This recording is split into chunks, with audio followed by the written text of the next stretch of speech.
(6월 4일) 원내대책회의 시작하도록 하겠습니다. 애플이 스티브 잡스가 창안한 스마트 기기의 핵심 기술 아이튠즈를 과감히 버렸습니다. 오늘날 아이폰 전성시대를 연 핵심 축마저 스스로 파괴하고 미래로 나가는 혁신의 모습에서 우리의 정치, 우리 정부가 나아가야 할 길을 한번 생각해 봤습니다. 그런데 문재인 대통령께서 어제도 국회 탓을 하셨습니다. 청와대를 전국 갈등 제조기로 만들고 있습니다. 하루라도 국회 탓을 안 하면 입안에 가시가 돋는지 궁금합니다. 본인 북유럽 순방 전에 모든 것을 끝내달라고 합니다. 대통령 일정에 국회가 맞추라는 그런 오만한 태도입니다. 이 정국이 지금 교통체증을 겪는 이유, 바로 문재인 대통령께서 일으킨 대형 사고 때문입니다. 날치기 선거법 사고, 공수처 강행 사고 등으로 정치가 나아갈 길을 꽉 막고 선 대통령이 바로 우리 정치가 답답한 근본 원인입니다. 솔직한 심정을 하나 말씀드리겠습니다. 여차저차해서 국회가 열린다고 한들 과연 그 국회가 정상적 국회일지, 청와대 심부름센터가 될지, 민생 국회가 될지, 총선 국회가 될지 걱정이 많이 됩니다.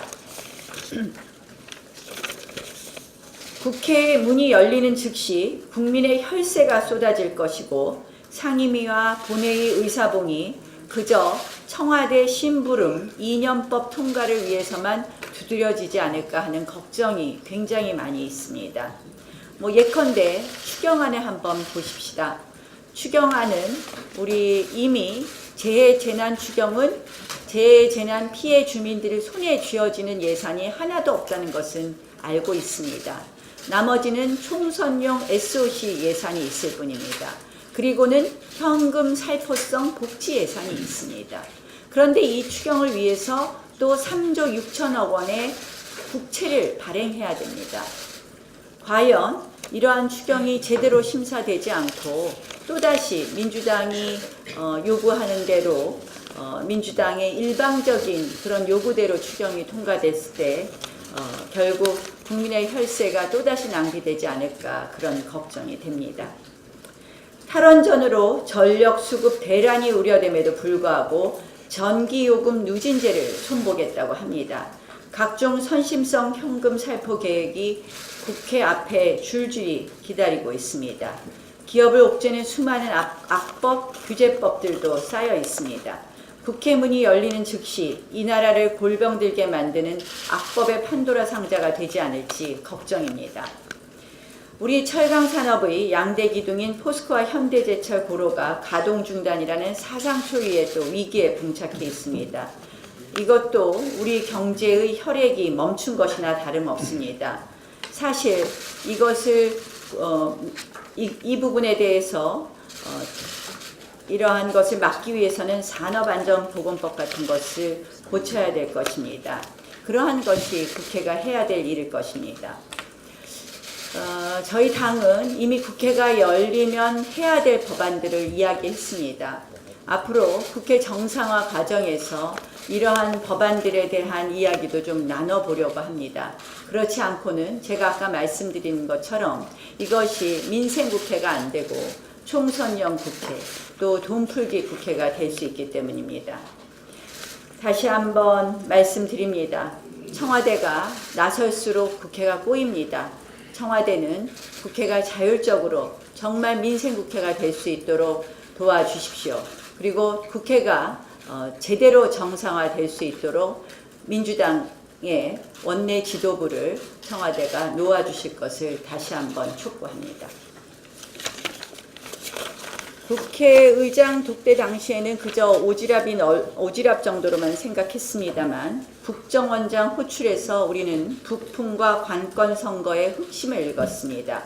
그리고 이번에는 급기야 박원순 서울시장과 이재명 경기지사를 차례로 만났습니다. 몰래 뒤에서 나쁜 행동을 하다가 들키더니 이제는 아예 대놓고 보란듯이 합니다. 문재인 대통령이 보낸 사신 노릇을 제대로 하고 있습니다. 박원순 시장, 이재명 지사가 청와대 말을 잘 듣는지, 내년 총선에 잘 협조할 것인지 살펴보라는 대통령의 특명이라도 받아든 것 아닌지 싶습니다. 국회 수장에 이어 정보기관 수장을 만나더니 이제 수도권 수장들까지 모두 훑는 양정철 원장, 한마디로 온 나라를 친문 정렬시키겠다는 것 아닌가 하는 우려입니다. 오직 문재인 대통령만 오직 문재인 대통령만 떠받들겠다는 문주연구원장다운 참으로 오만한 행보 아닌가 이런 생각이 듭니다. 이제 국민 혈세로 운영되는 지자체 연구기관마저 정당 공약, 선거 전략을 짜는 데 동원하려고 합니다. 겉으로는 업무 협약을 내세우고 있습니다. 함께 정책 개발을 하겠다고 합니다. 그런데 정책 개발이 아니라 공약 개발로 보이고 업무 협약이 아닌 총선 협약으로 보입니다. 국정원장 밀회 당시 북풍 관건 선거를 모의한 게 아니냐라는 거센 비판과 논란은 거들떠 보지도 않고 이제 눈치 보지 않고 의식하지 않고 대놓고 각종 기관을 선거에 동원하겠다는 것으로 보입니다. 우리 국민들이 왜 아무런 민주적 정당성도 없는 특정 정당 싱크탱크의 수장이 청와대 정무특보 마냥 전국을 활보하는 것을 바라만 봐야 하는 것인지 답답합니다. 국민의 심판 따위는 두렵지 않는 그런 모습 아닌가 이렇게 생각합니다. 양정철 민주연구원장의 이 부적절한 행보들에 말 한마디 못하는 여당의 부끄러움이 여당을 어렵게 만들고 여당을 몰락하게 하는 기폭제가 될 것입니다. 어제 한미 미국 세너햄 국방장관 대행이 와서 한미 연합사 평택이전 합의했습니다. 조금 이따 윤 위원장께서 말씀하실 것 같은데 저는 지금 이제 이 미국 측이 사실은 이 연합사의 용산 잔류를 희망했었던 것이라 알고 있습니다. 그런데 결국 양국 정부가 이전에 합의했습니다. 북한의 위협이 아직도 존재하는데 인계철선을 이렇게 남하하는 것이 과연 대한민국 안보에 우려가 없는 것인지 매우 우려스럽다는 말씀을 드리면서 이 과정에서 과연 한국 정부와 미국 정부가 제대로 소통했는지 자유한국당이 좀 살펴보겠다라는 말씀을 드리겠습니다. 네, 대표님께서 대통령 언급에 대해서 말씀하셨는데 저도 한 말씀 보태겠습니다. 여야 원내대표가 회동을 갖고 국회 정상화를 위한 막바지 협상이 한창 진행 중입니다. 대통령께서 나서지 말아야 될 시점에 또 어제 야당을 또 이렇게 공격했습니다. 정말 보탬이 안 되는 그런 말씀이다 이렇게 말씀드립니다. 그리고 대통령께서 마치 제3자처럼 국회에 대해서 충고하고 또 야당에 대해서 말씀하시는데 대통령은 제3자가 아니라 국회 타행의 바로 당사자란 점을 기억하시기를 바란다는 말씀드립니다. 아시다시피 민주당이 대통령의 공약과 지시에 따라서 밀어붙였던 패스트트랙 연동형 비례대표제는 바로 대통령의 주인공입니다. 대통령의 명령으로 인해서 패스트트랙이 추진됐고 국회는 파행됐습니다. 대통령이 파행의 당사자입니다. 남의 일처럼 이렇게 말해서는 안 된다 이런 말씀드립니다. 또 여야 협상 중에는 정말 여당에게 많은 재량권을 주고 여당이 충분히 대야당과 교섭할 수 있는 그런 여지를 주시는 게 필요하다. 지금 여당이 여당답지 못합니다. 여당이 제 역할을 못하기 때문에 이런 국정 실패에 대해서도 아무런 비판의 목소리 못 내고 있습니다. 이런 여당답게 만드는 것이 바로 대통령의 역할이다. 이런 말씀 제가 또 전해드립니다. 양정철 민주연구원장이 박원순 시장, 이재명 지사를 만났습니다. 다들 우려하고 있습니다. 또 이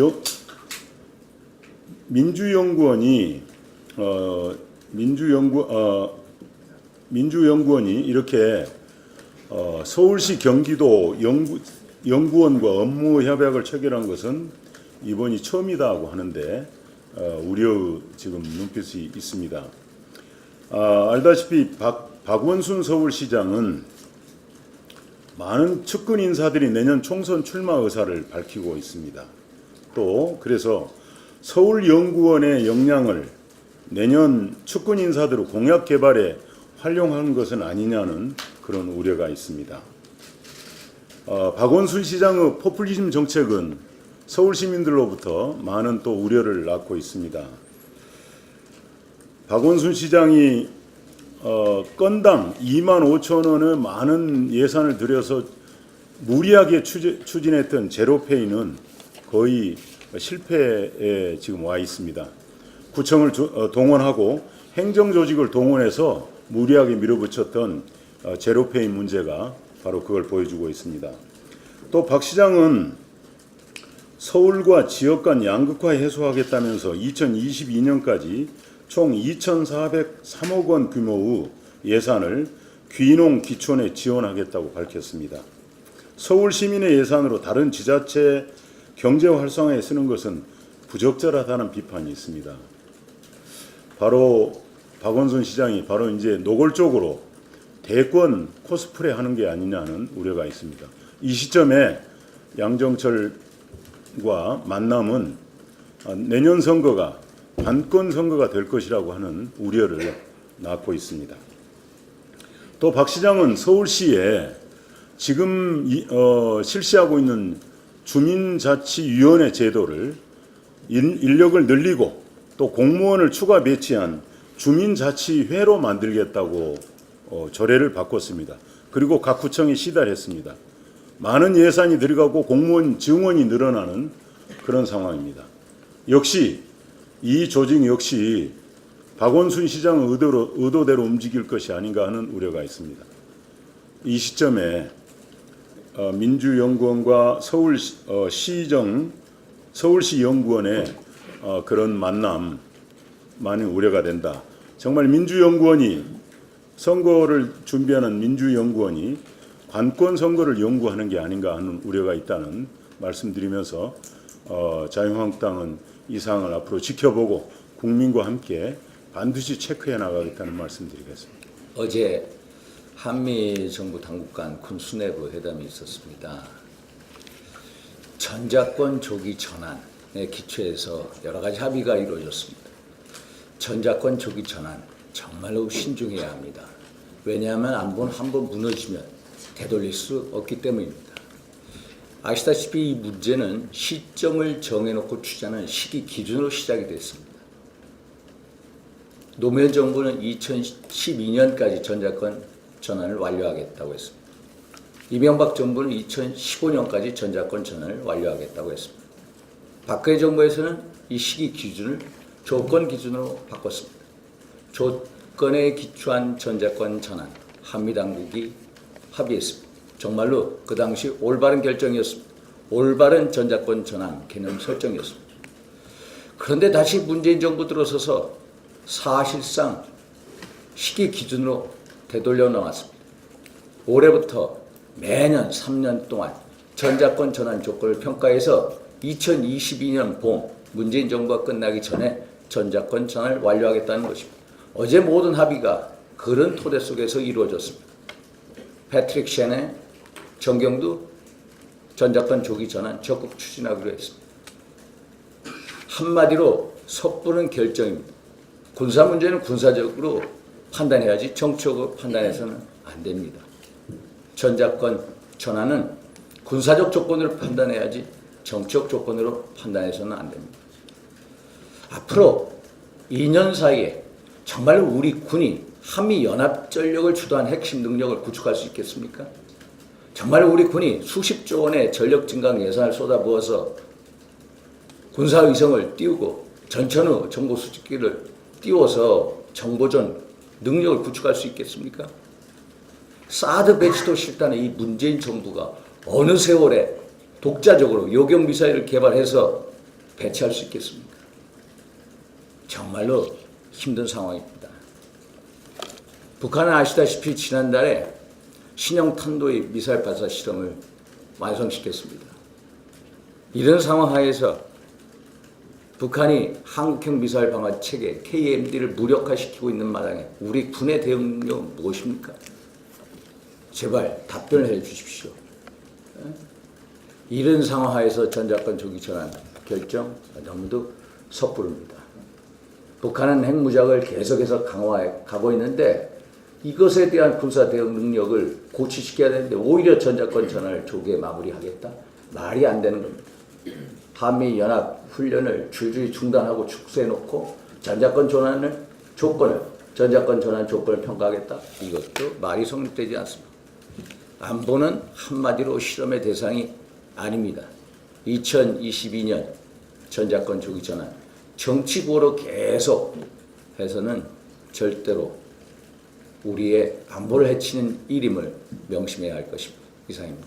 탈원전 특위 위원장으로서 한 말씀 드리겠습니다.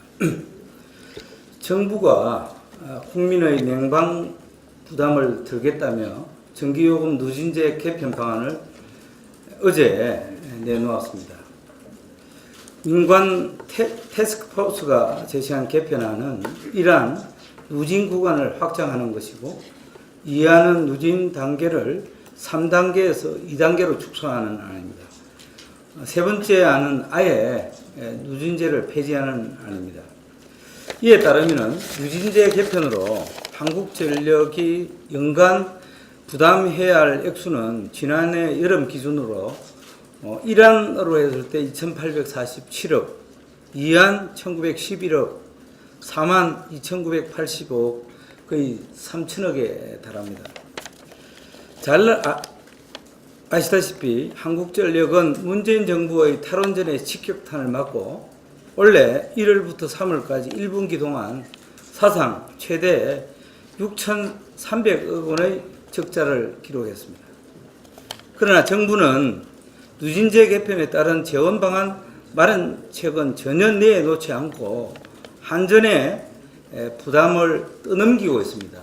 그야말로 에너지 공기업이 골병을 지금 들고 있습니다. 그렇지만은 한전을 비롯한 발전사들은 전혀 꿀먹은 벙어리가 되면서 지금 주식이 3분의 1로 완전 결단이 나고 기업 자체가 부도 위기에 몰려도 말 한마디 하지 못하고 있습니다.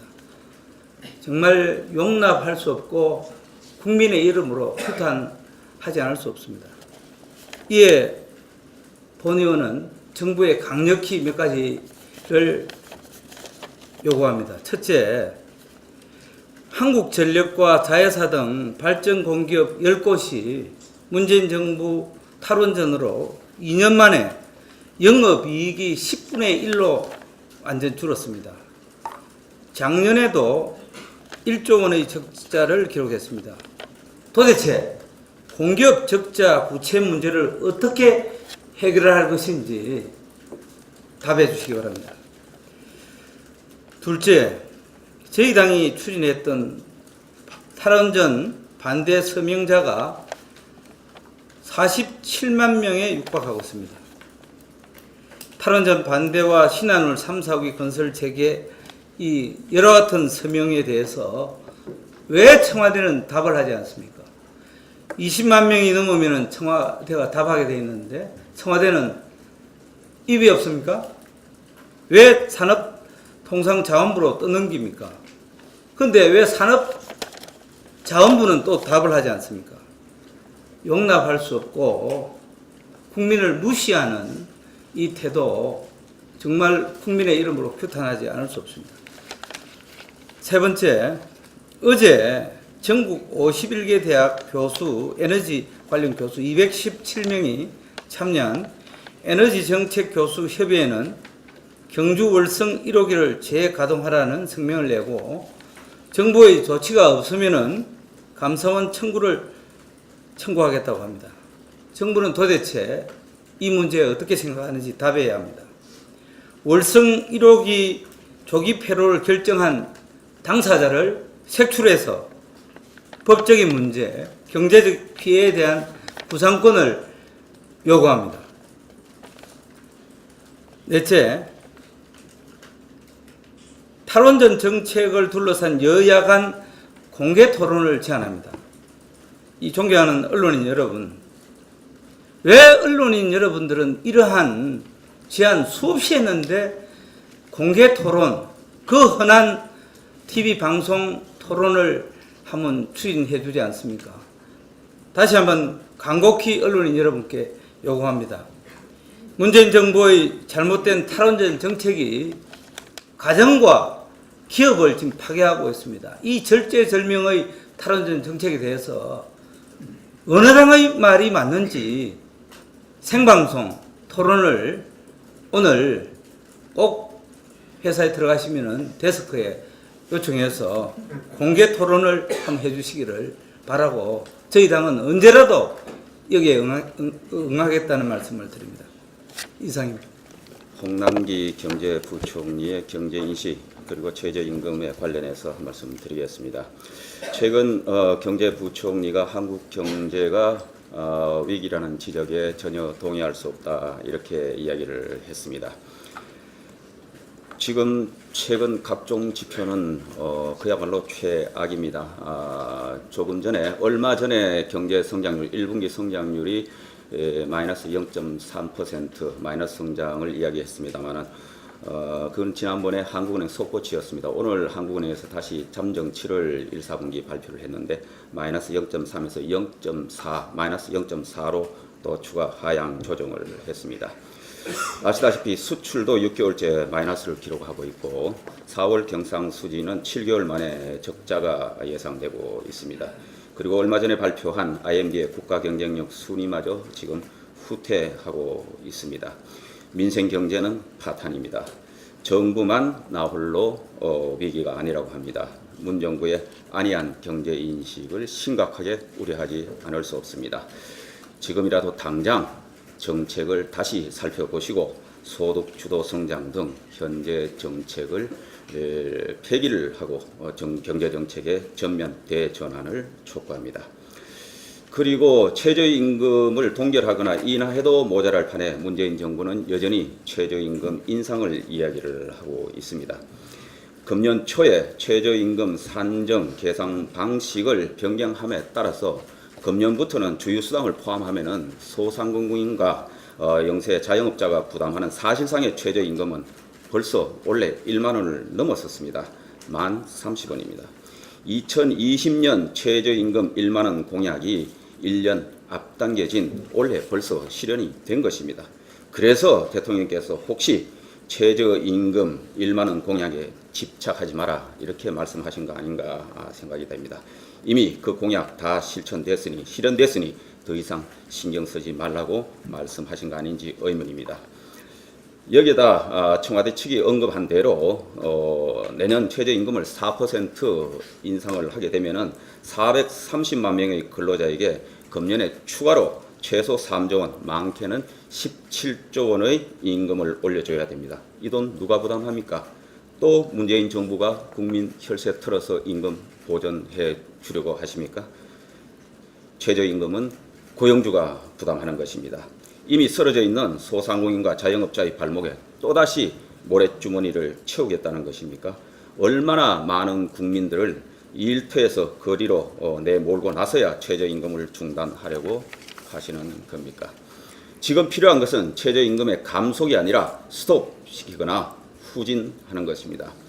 최저임금 인상은 기업이 감당할 수 있는 적정 수준으로 올려야 한다고 하는 것이 우리 당 의원들의 기본 인식이고 또 당의 방침입니다. 그러나 이미 지난 2년간 급격한 최저임금 인상으로 인해서 앞으로 5년간 올려야 될 임금을 지난 2년간 다 올려온 것입니다.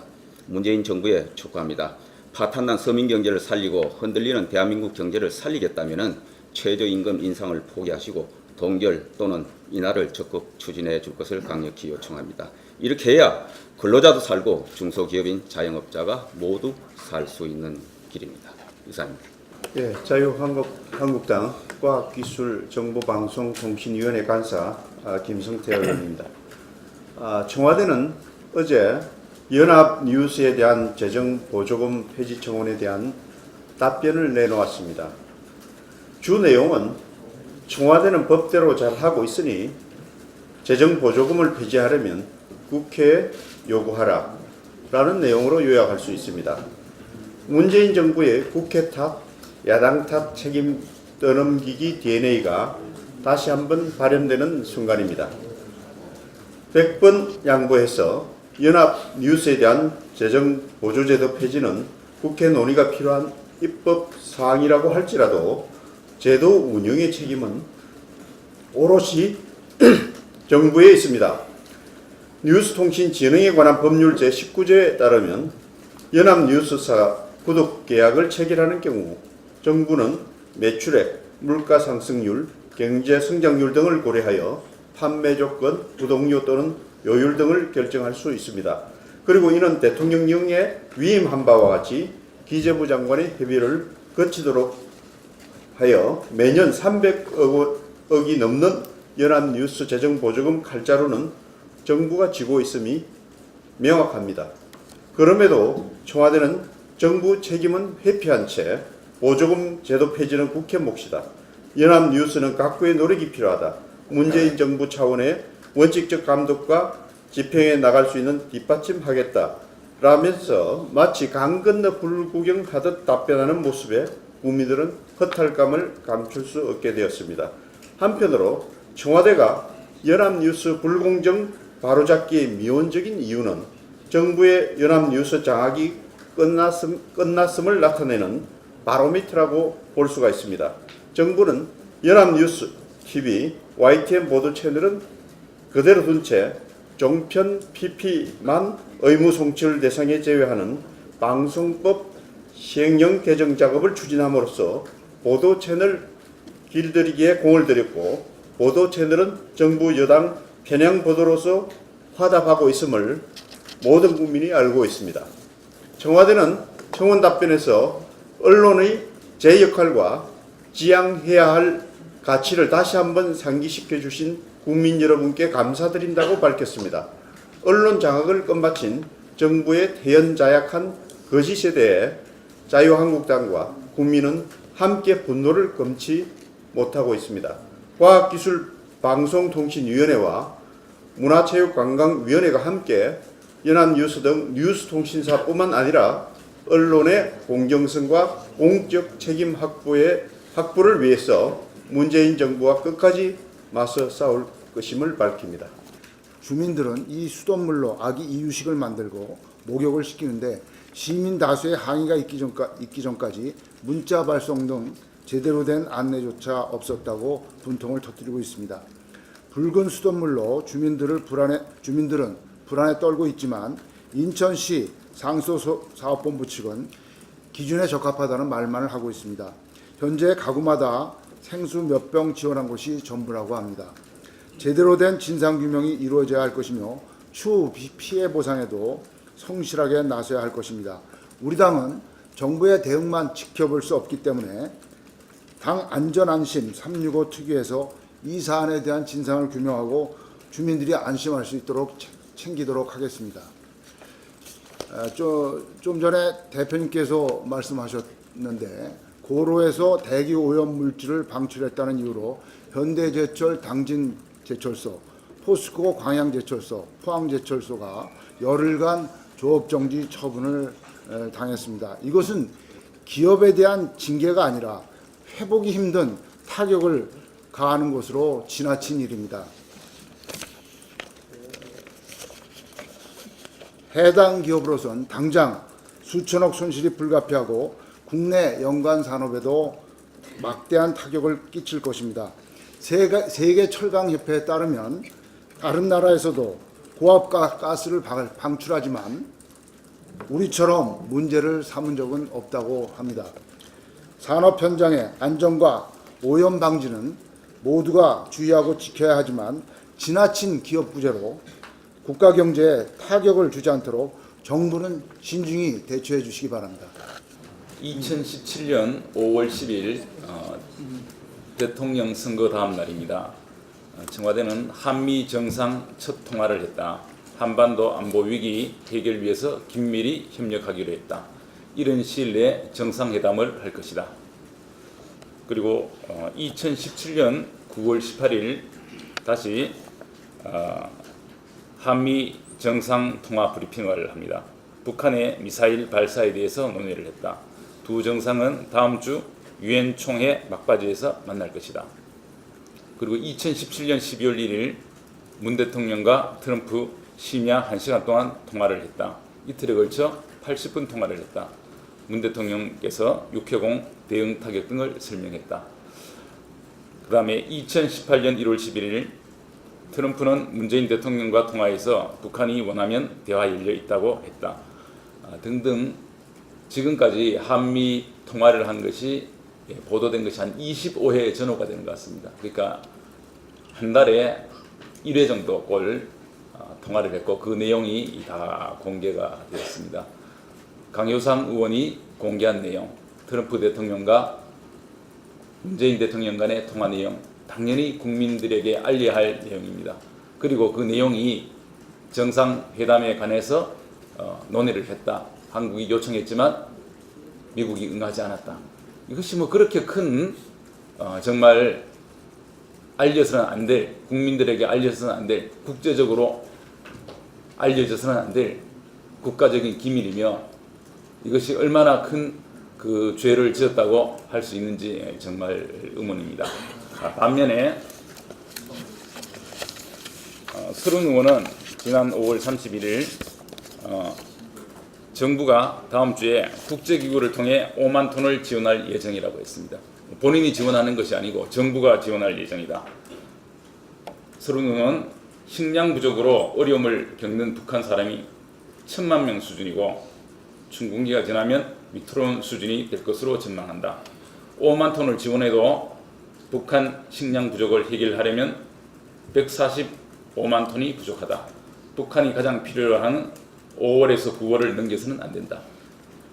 이것은 어떤 통일부 등의 그런 전문적인 정부로부터 정확한 정보를 얻지 않으면 발표할 수 없는, 개인적으로는 알 수 없는 그런 내용입니다. 이에 대해서 민주당에서는 서른 의원 발언에 대해서 기자들에게 아직 논의가 진행 중이라며 해당 내용을 보도하지 말아 달라고 했다. 아직까지 정확히 결정되지 않고 내부에서 논의되는 그야말로 기밀사항이라고 생각이 됩니다.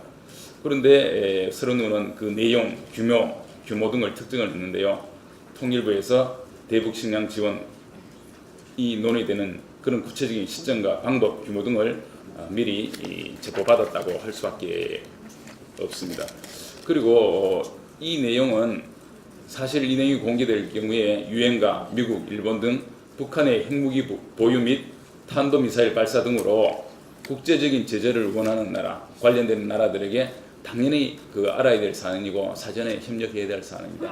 이런 그 중대한 기밀을 누설한 서른 의원 등 여권 관계 인사들에게 대해서는 아무런 책임이나 조사도 하지 않고 당연히 알려야 될 내용을 국민들에게 알린 이 야당 국회의원에 대해서는 감찰을 하고 고발까지 하는 이런 일이 벌어졌습니다.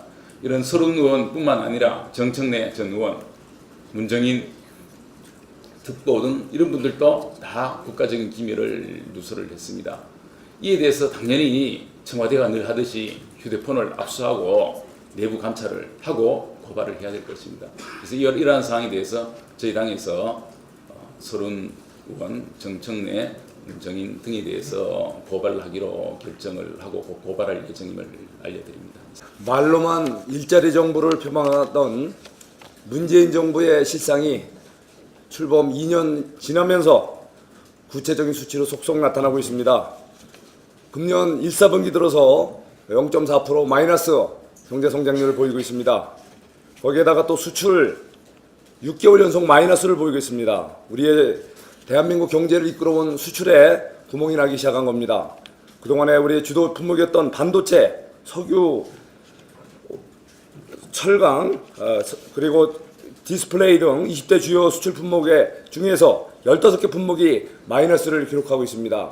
바로 이러한 현상들은 최근 발표된 스위스 국제경영개발대학원 IMD의 국가 경쟁력 순위에서 나타나고 있습니다. 우리나라 2019년 IMD가 발표한 국가 경쟁력 평가에서 28위로 한 계단 또 추락을 했습니다. 구체적인 내역을 보면은 기업의 효율성은 무려 9계단이나 상승을 했습니다. 반면에 우리 정부의 효율성은 2계단이 하락했습니다.